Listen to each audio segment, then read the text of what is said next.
been a crazy few days here. Welcome to Devotion to Promotion. It's been about a week, I think, since we've won the FA Trophy Cup and we've had celebrations. I've kind of lost track of time, but I did want to sit down and kind of do our season recap.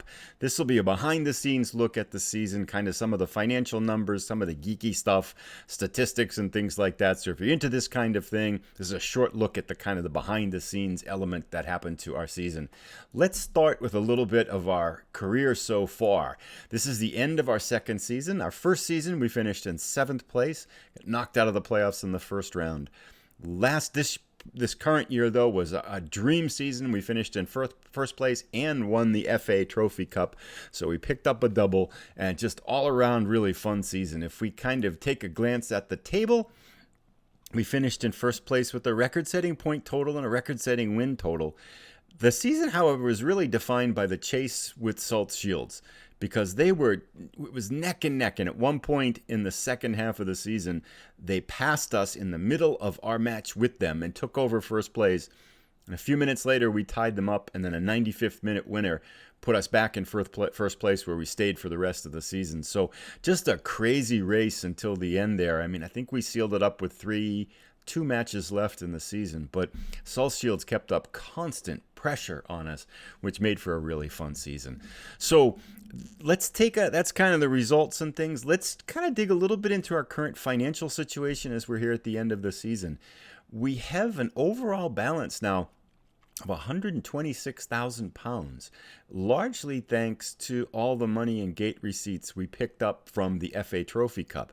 However, we're going up now to the National League, and our wage budget for next year is slotted right now. I think it might change a little bit at about £15,000, which looks to be, interestingly enough, on the lower end of a National League team budget. So it's going to be challenging for us.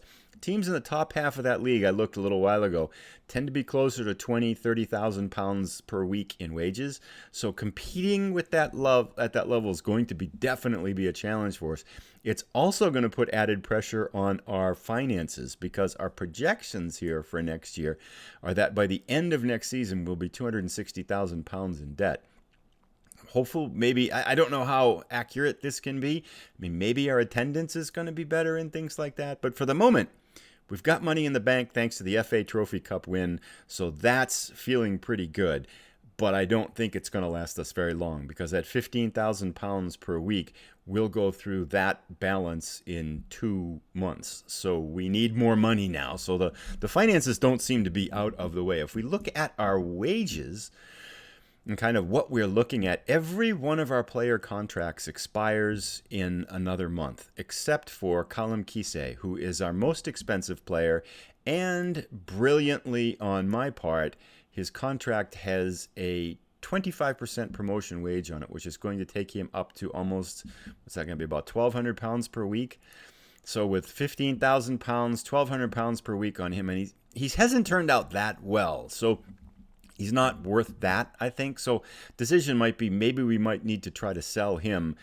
I've tried to sign some other players right now, and the players in particular I'd like to bring back, Enaya, Nombe, Ogumbo, Bennett's here, Jinadu Major, they all want a lot of money right now. So I am hopeful that we can kind of sit on them for another 2 or 3 weeks and maybe sign them back. But we have a lot of work to do. There is no time to rest here. We've got to figure out what we're going to do for a team next year. So that's kind of looking forward a little bit to where we're going.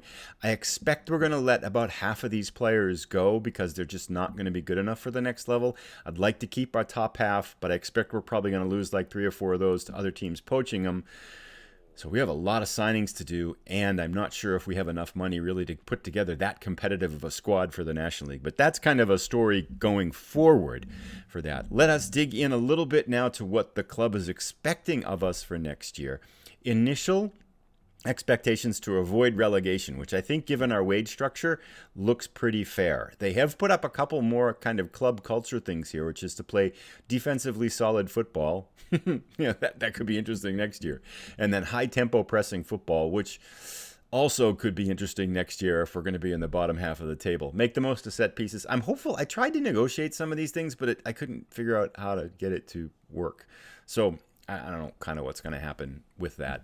It looks like here remaining in the National League is going to be our things for the next 4 or 5 years forward. But we've seen how that works. It's like we get one little taste of success, and all of a sudden, Chairman Jimmy thinks that's what we are and wants to keep us going here. So we'll see how all this kind of works out and see if there's going to be budget adjustments as we go forward. But I don't, it's a little bit mystical right now, but that's what it looks like. We're going to be given this goal to avoid relegation, which seems pretty fair, and I'm hopeful that we can make that. Let's take a look at some end of the season awards. We do have very good news. Blitz named as head coach of the season winner. I was kind of thinking that might come. So we get head coach of the year in the Vanarama National League North. That's, I think I'm happy with that, obviously. So that feels pretty good. We got 12 points for that. Kind of makes sense. We weren't expected to win it, and then we won it. So I think that all kind of makes sense. But that surely helps a little bit here. And in terms of what that does for our profile and things like that, we now have a 1.5 stars of reputation. Interestingly, we got that half star when we got first place. So that increases the getting the coach of the year hasn't moved it at all. And I'm expecting to finish up this Continental C license pretty soon too. So that might give us even another little nudge. So nearing 2 stars for reputation, which is a pretty big step forward here. We're getting there. Only 3.5 more to go to be a 5-star coach. Our numbers for attributes, haven't really moved all that much recently. I think maybe something happens at the end of the year. When we get our next coaching license, for sure, we'll see a little bit of a bump there. So that's it for kind of reputation awards here. And if we look at, let's go back to the competitions here. What was I looking for? I want to see the awards. Here we go. Yeah, the player of the month, player of the season was Jason Gilchrist, who was the striker for Salt Shields. He picked up 32 goals, which is just an amazing amount of goals. And so that's what can you do with that. And then the top goal scorer was also Jason Gilchrist with 32 goals. Hume had 21, and we'll take a look at stats otherwise. We didn't have a player in the top 3 there. I do want to dig back now, however. In our inbox, we had some announcements for our players. Where is it here? Nombe breaks. So Nombe broke our goal scoring record. Bennett creates a new records for team assists. Isaac sets the record for most player of the match awards. Jinadu sent a new clean sheet record. Since we've only really got 2 kind of weeks here, really, if you would, of awards, it does make sense. But there is one here that goes in and shows our awards. However, we have got some try lists in here, so it's going to take a little bit of time. End of season team meeting. Season, here it is, season review. Nope, season awards. Fans player of the season, Shez Isaac, 35%. I think he really deserves it. Here is our goal of the season, also by Shez Isaac. This one kind of surprised me, but, in kind of retrospective, it makes sense. We were losing 2-1 to Altrincham, 30th minute in, and Shez Isaac grabs the ball on the right-hand side, runs right past the referee, and then drills a laser into the right-hand side. So certainly, I felt like we had a couple that might have been a little more timely, like Nombe's goal to win the Salt Shields match. I thought that might have been kind of a big one, but Nombe did get the signing of the season and then the young player of the season, although he is 23 years old, so a couple of minor awards there. Let's go in and dig a little bit too. I'd like to show a little bit on stats here. Here are our average ratings. Shez Isaac leads the team at 7.29. There's a lot of players over 7. And a good number of these, I think I'd like to bring back. Sam Nombe at 7.26. And Naya, despite that horrible drought in the middle part of the season there, 7.19. Major, our left winger, good season. Ofore, our other striker, another nice 7.16. Our right winger, Bennett. Our offense was, I think, second highest goal scoring in the league. So it does make sense that of a lot of our offensive players would be our more highly rated players. And then defensively, Parker, Kwanzaa, Agumbo, and Harper all over 7 ratings there, and then Rafferty Petter, our midfielder, at 7.04. So a lot of good over 7 ratings from the team, as kind of would be expected given how many matches that we were able to win. And I think that kind of covers most of those things. Let's just take a little bit of a look at the competition statistics. Those can sometimes be fairly interesting. Just kind of poke around and see what we see here.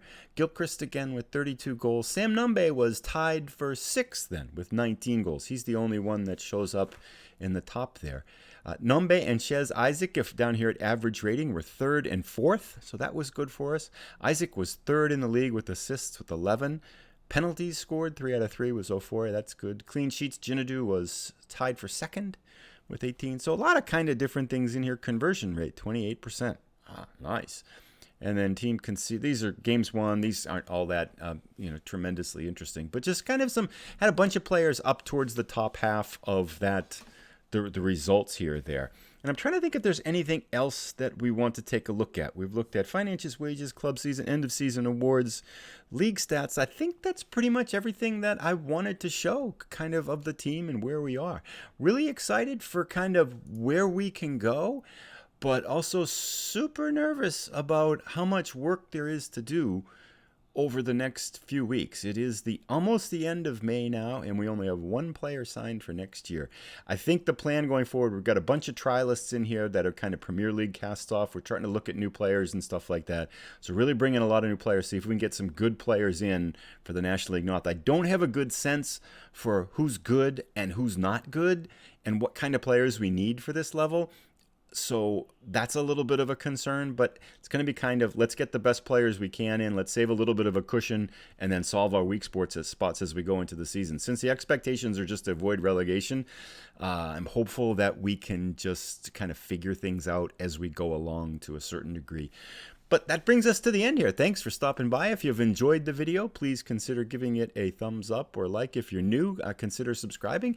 We'll be back again for our next episode, which will be Season 3, Episode 0. So come right back towards the second day of July. Once the season turns over to the new season, we'll take a look at some of the players who've been able to re-sign, take a look at a few new players who got in, and then kind of talk about what we need to do for the offseason to get the team ready. A little bit more concrete, kind of digging into the contracts and who we've got and what kind of things are going on. So that's the next steps. We'll get right to it. Thanks a lot. Have a great day.